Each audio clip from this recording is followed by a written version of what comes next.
Ucapan terakhir Vidi Aldiano sebelum meninggal, sang ibu puji Sheila Dara, "Alhamdulillah tenang."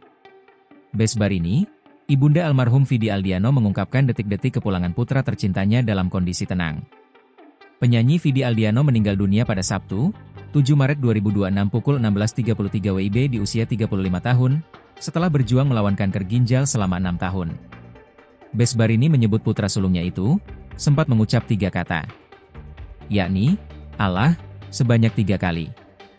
Sebelum akhirnya menghembuskan napas terakhir dengan tersenyum saat semua keluarga berkumpul. "Alhamdulillah tenang dan berjalan dengan lancar, kami semua sudah kumpul."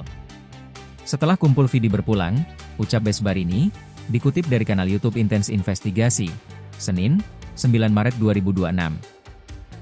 Besbarini turut memuji sosok sang menantu, aktris Sheila Dara Aisha. Lantaran selama 6 tahun Vidi berjuang untuk sembuh, Sheila terus setia menemani.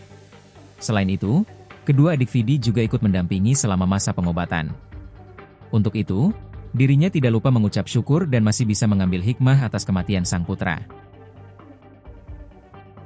Download Tribun X sekarang, menghadirkan lokal menjadi Indonesia.